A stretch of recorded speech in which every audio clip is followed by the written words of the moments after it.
오늘 본문 사도행전 27장은 사도 바울이 배를 타고 로마로 항해하는 긴 여정을 설명하고 있습니다.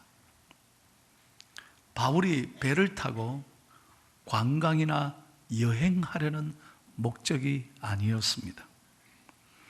유대인들에게 고소를 당해서 로마 대법정에 상고되어 죄인의 모습으로 백부장의 호의 속에 쇠사슬을 맨 채 먼 길을 떠나게 된 것입니다. 때는 AD 60년 늦가을이었습니다. 생각해 보십시오. 바울은 평생 복음을 위해, 주님을 위해 산 사람입니다. 바울이 집도 변호사도 가족도 아무도 없습니다. 그가 가진 것은 오직 쇠사슬 뿐이었습니다. 주님 때문에, 복음 때문에 지금 이런 어려운 상황에 직면해 있습니다. 그러나 바울은 한마디도 불평하지 않습니다. 원망하지 않습니다. 왜요? 바울의 가슴에는 예수 그리스도 복음이 있었기 때문입니다. 여러분, 우리도 마찬가지 아닐까요? 오늘 우리가 주님 앞에 나와 예배하는 사람이 된 것, 우리 안에 예수 그리스도가 계신 것, 이것이 복 중에 복이요, 은혜 중에 은혜인 줄로 믿습니다. 지금 이 배는 바울을 포함해 죄수들, 그리고 호송하는 모든 간수들, 로마의 장교들을 포함해서 276명이 탑승하고 있습니다. 지중해 남단 미항이라고 하는 아름다운 항구에 일시 정박해 있습니다. 이제 로마로 향하여 떠나야 합니다. 그런데 바울이 가만히 보니까 날씨가 좋지 않아요. 곧 큰 바람이 불 것 같았습니다. 그래서 지금 떠나면 안 된다고 설득했습니다. 그런데 사람들은 바울의 말을 듣지 않았습니다. 날씨가 좋으면 겨울을 지나서, 그리고 날씨가 풀리면 가져가고 그렇게 호소했지만 그들은 빨리 출발해서 이태리 베니스 항구에 가서 그곳에서 빨리 쉬고 싶었을 거예요. 그곳에 가서 겨울을 지나고 싶었습니다. 그래서 무리하게 그들은 배를 출발시켰던 것입니다. 어떻게 됐습니까? 여러분 14절 한번 보십시오. 다 같이 읽겠습니다. 시작. 얼마 안 돼요. 섬 가운데로부터 유라굴로라는 광풍이 크게 일어나. 처음에 출발은, 스타트는 순조로운 것 같았습니다. 날씨가 좋을 것 같았습니다. 그런데 얼마 못 가서 큰 풍랑이 이는 거예요. 여러분, 이 말씀 가운데 우리에게 주시는 첫 번째 영적 교훈이 있습니다. 저와 여러분은 누구의 말에 더 귀를 기울이는 사람입니까? 여러분, 세상은 전문가의 이론을 제시합니다. 경험을 제시합니다. 그리고 세상의 소리들에 귀를 기울입니다. 아닙니다. 우리가 귀를 기울여야 될 것은 사람의 소리가 아닙니다. 우리 믿음의 사람은 하나님의 음성에 귀를 기울여야 한다는 것입니다. 우리가 세상의 사람의 소리에 귀를 기울이면 얼마나 마음이 아픈지 몰라요. 아무것도 못합니다. 불안하고 갈수록 근심 걱정이 나를 애워싸는 거예요. 그러나 여러분, 하나님의 음성에 귀를 기울이는 사람은 다릅니다. 마음에 세상이 줄 수 없는 위로와 평안을 누리게 되는 것입니다. 자, 20절 말씀 한번 보십시오. 어떻게 됐습니까? 다 같이요. 시작. 여러 날 동안 해도 별도 보이지 아니하고 큰 풍랑이 그대로 있음에 구원의 여망마저 없어졌더라. 한마디로 말하면 죽을 지경이 됐다는 거예요. 여러 날 동안 해도 별도 보이지 않았다. 무슨 말입니까? 완전히 암흑천지로 배가 풍랑에 완전히 침몰하기 직전에 놓아 있는 상황입니다. 살 길이 보이지 않습니다. 절망만이 눈앞에 기다리고 있습니다. 모든 짐을 다 바다에 버리고 배에 있는 모든 기구들을 다 던졌지만 배는 점점 가라앉기 시작합니다. 정말 어려운 상황이었습니다. 모든 사람은 두려움에 사로잡혀 포기하기 일보 직전입니다. 그런데 놀라운 사람이 있습니다. 그 276명 가운데 단 한 사람, 사도 바울은 흔들리지 않았습니다. 두려워하지 않았습니다. 담대하게 하나님의 말씀을 외치고 있는 것입니다. 24절과 25절, 오늘 우리에게 주시는 가장 중요한 말씀이 오늘 본문의 이 말씀이에요. 24절, 25절을 크게 한번 읽어주시겠습니까? 시작. 바울아, 두려워하지 말라. 네가 가이사 앞에 서야 하겠고 또 하나님께서 너와 함께 항해하는 자를 다 내게 주셨다 하였으니 그러므로 여러분이 안심하라. 나는 내게 말씀하신 그대로 되리라고 하나님을 믿노라. 잘 보세요. 25절은 오늘 외우고 가십시오. 나는 내게 말씀하신 그대로 되리라고 하나님을 믿노라. 이것이 믿음의 사람의 저와 여러분의 고백이 되어야 한다는 것입니다. 여러분, 이 한 사람 때문에 결론적으로 말씀드립니다. 27장 마지막에 가면 276명 전원 다 하나님의 은혜 가운데 구원함을 받습니다.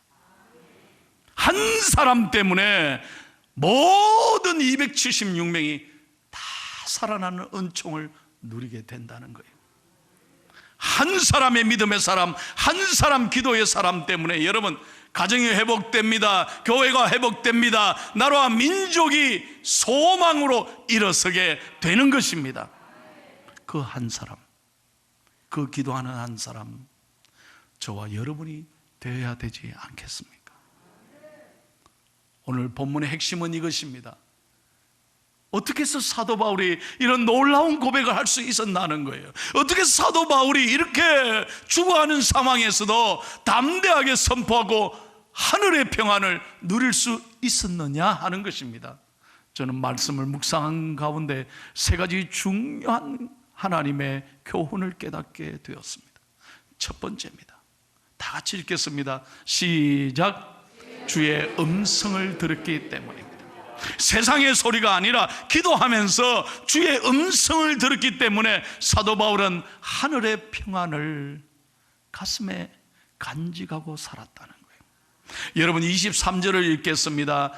놀라운 말씀이 여기 기록되어 있어요. 시작. 내가 속한 바 곧 내가 섬기는 하나님의 사자가 어젯밤에 내 곁에 서서 말하되. 보세요. 기도하는 한 사람에게 하나님의 사자가 나타나서 일러 주셨잖아요. 절대로 한 사람도 다치지 아니하리라. 바울아, 두려워 말라. 안심하라. 여러분, 정말 기도하는 사람은 세상의 소리가 아니라 하늘의 음성을 듣습니다. 기도하는 사람은 세상이 줄 수 없는 위로와 평안을 누리게 된다는 거예요. 제가 미국에서 얼마 되지 않아서 911을 겪었습니다. 그때 새벽 기도하고 집으로 돌아오는 길에 갑자기 브레이킹 뉴스가 떴어요. 그래서 TV로 보니까 세상에 제가 갔던 그 뉴욕에 그 월드 트레이드 센터가 어떻게 그렇게 한순간에 무너질 수 있겠습니까? 저는 그날 그 아침에 너무나 충격 속에 가슴이 먹먹해졌습니다. 어떻게 해서 이런 일이 일어날 수 있을까? 수많은 사람들이 그 사고로 생명을 잃었습니다. 그런데 27시간 만에 마지막으로 구조된 최후의 생존자가 있었습니다. 지넬 거즈만이라고 하는 흑인 여성이었습니다. 그는 64층에 근무하는 중에 이 굉음 소리와 함께 계단을 뛰어내리다가 건물이 완전히 주저앉는 바람에 그는 건물에 갇히게 됐습니다. 칠흑같이 어두운 곳에 그는 건물의 잔해에 깔려서 몸이 전혀 움직이지를 못했습니다. 캄캄한 상황이었습니다. 이러다가 죽겠구나, 내가 여기서 끝이구나 하는 생각에 그는 절망의 시간을 보내고 있었습니다. 그때 어머니가 생각났습니다. 어릴 때부터 그녀의 어머니는 그를 데리고 교회를 나갔습니다. 어머니가 간절히 기도하던 모습이 생각났습니다. 그 어머니의 기도를 마지막에 자신이 그 고통 속에서 기도했다고 합니다. 하나님, 한 번만 살려주세요. 오 마이 갓, please, please help me. 한 번만 살려주십시오. 하나님, 저는 기적이 있다고 믿습니다. 하나님, 저는 기적이 있다고 믿습니다. 한 번만 저를 살려주십시오. 한 번만 살려주십시오. 그 순간입니다. 멀리서 그 캄캄한데 빛이 비치기 시작하더래요. 한 줄기 빛이 들어오더라는 거예요. 힘을 가졌습니다.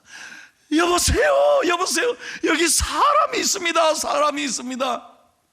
놀라운 건 그 빛이 점점 자기 앞으로 다가오더라는 거예요. 그리고 음성이 들리더래요. 여기 사람이 살아있으면 말해보세요. 누구세요? 누구세요? 예, 접니다. 제가 살아있습니다. 조금만 기다리세요. 조금만 참으세요. 조금만 힘을 내세요. 우리 구조대가 올 것입니다. 이제 사람들이 들어와서 당신을 도울 것입니다. 절대로 포기하지 말고 조금만 더 기다려주세요. 그때 너무 고마워서 이 여자분이 구조대 그 사람에게 묻습니다. 당신의 이름이 뭡니까? 당신의 이름이 뭡니까? 그럴 때 제 이름은 폴입니다. 그렇게 가르쳐줬대요. 폴이란 이름이 너무 감사했습니다. 그리고 얼마 후에 사람들의 소리가 들렸습니다. 그리고 깔린 그 붕괴된 건물을 다 치우고 자신이 기적적으로 살아나게 됐습니다. 그래서 앰뷸런스에 타면서 그녀는 물었습니다. 폴이란 사람을 찾아주세요. 폴이란 사람이 저를 살렸습니다. 그 폴이란 사람에게 감사의 말씀을 하고 싶어요. 폴이 누굽니까? 알아봤더니 그 구조대 속에는 폴이란 사람이 아무도 없었습니다. 여러분, 무슨 얘기입니까? 그날 그 폴이란 사람은 하나님이 보내준 천사였습니다. 하나님의 사자였습니다. 그녀는 간증했습니다. 하나님이 나를 건져주셨다. 여러분, 우리가 인생을 살아간데 우리도 마찬가지 아니겠습니까? 생각지도 않은 유라굴라, 내 인생의 유라굴라를 만날 때가 많이 있습니다. 지금 우리 대한민국은 코로나라고 하는 유라굴라에 갇혀서 너무나 고통을 겪고 있지 않습니까? 우리가 이런 고통이 있으리라고 누가 상상이나 했겠습니까? 그러나 우리가 정말 하나님을 의지하고 하나님 앞에 기도하면 하나님의 음성을 듣게 될 것이고, 우리는 위로받고 용기를 내고 이 여름을 잘 인내하며 견디게 될 줄로 믿습니다.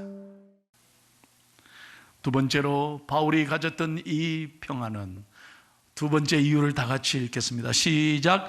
하나님을 신뢰했기 때문입니다.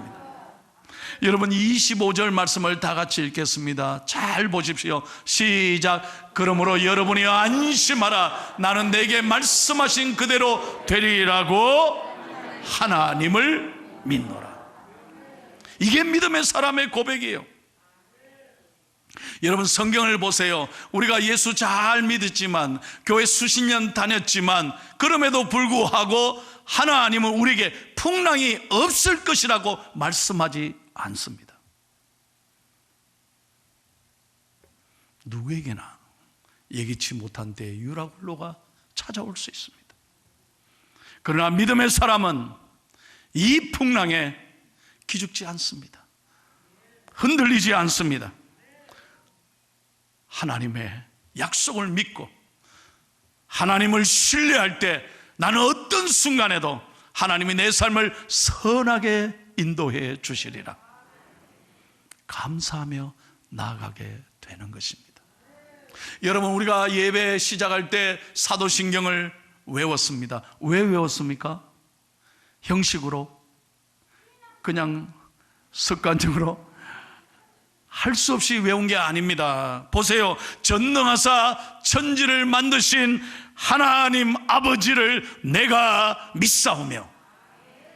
여러분, 이 모든 만물을 창조하신 그분께서 풍랑도 만드시고 파도도 만드시고 그 하나님의 놀라운 손길과 섭리를 믿사오며 그 하나님이 선하게 인도하실 것을 믿는다는 거예요.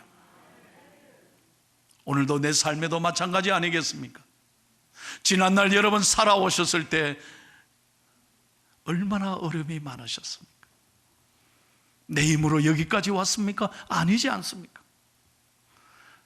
그 좋으신 하나님의 손길로 오늘 이 자리 여기까지 인도해 주셨다면 오늘도 내일도 우리를 선하게 인도해 주실 줄로 믿습니다. 하나님을 여러분 그렇게 신뢰하셔야 합니다. 그럴 때 바울처럼 세상이 줄 수 없는 평안을 누리게 되는 것입니다. 여러분, 마태복음 28장 20절 우리 다시 한번 크게 한번 읽겠습니다. 하나님의 약속입니다. 시작. 내가 세상 끝날까지 너희와 항상 함께 있으리라 하시니라. 믿으시면 아멘 하세요. 여러분, 혼자가 아닙니다. 절대로 낙심하지 마세요. 여러분, 혼자가 아닙니다. 하나님이 여러분과 함께 하십니다. 저는 그 감정을 잊을 수 없어요. 어떤 환자분이 매일 아침마다 임마누엘, 임마누엘 하고 눈을 뜨고 시작했다는 거예요. 뭐 임마누엘 했는데 뭐가 더 좋나 하시는 분이 있을지 몰라요. 그런데 놀라운 것입니다. 일주일이 지나고 2주일이 지나면서 임마누엘 할 때마다 용기가 생깁니다. 임마누엘 할 때마다 평안이 생깁니다. 임마누엘 할 때마다 기대감이 생기는 거예요. 하나님이 반드시 나와 함께 하신다. 놀라운 것은 한 달 만에 하나님께서 그 환자를 깨끗하게 치료해 주셨다. 임마누엘의 신앙이 세상을 이기는 거예요. 내 힘으로는 이길 수 없어요. 오직 우리와 함께 하시는 하나님, 임마누엘의 신앙으로 여러분의 유라굴로를 잘 이겨나가시기를 예수님의 이름으로 축원합니다. 세 번째입니다. 세 번째 이유를 다 같이 읽고 마칩니다. 시작. 한번 저 따라해 보십시오. 사명이 있는 사람은 죽지 않습니다. 사명이 있는 사람은 포기하지 않고 죽지 않습니다. 오늘 말씀 24절 한번 보십시오.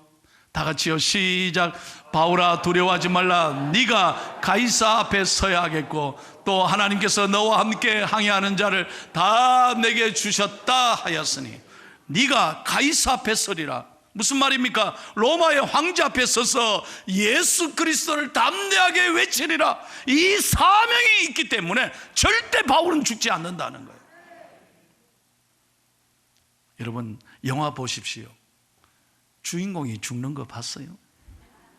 뭐 어떤 거는 또 주인공이 죽을 수도 있어요. 그러나 주인공은 죽지 않아요. 여러분, 우리의 싸움은 우리 혼자 싸우는 게 아니잖아요. 죽음에서 이기시고 부활하신 예수 그리스도가 우리와 함께 싸우시는 줄로 믿습니다. 여러분들이 바로 기적의 주인공들인 거예요. 아프리카 선교사 아프리카의 선교의 아버지 데이비드 리빙스턴이 여러분 평생 아프리카에서 복음을 전하고 그곳에서 죽었지 않습니까? 많은 사람들이 데이비드 리빙스턴을 걱정했습니다. 맹수의 위협과 풍토병과 가난과 질병 속에 수많은 위험 앞에 선교사님이 어떻게 견딜 수 있겠는가? 그때마다 선교사님이 이런 얘기를 했습니다.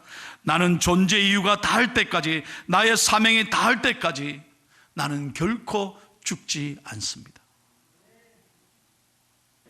오늘은 광복 76주년이 되는 아침입니다. 여러분 생각해 보십시오. 우리 민족이 고통받았던 지난 36년간 어찌 잊을 수 있겠습니까? 우리 모든 걸 빼앗겼습니다. 나라도, 주권도, 땅도, 글도, 이름도, 우리의 모든 문화도, 말도 다 빼앗겼습니다. 36년 동안 피 맺힌 세월을 우리 선조들이 살아왔습니다. 우리가 얻은 이 광복은, 이 기쁨은 여러분 우리가 싸워서 이긴 겁니까? 우리가 힘이 있었어요? 잘하셔야 돼요. 이것은 하나님의 은혜입니다.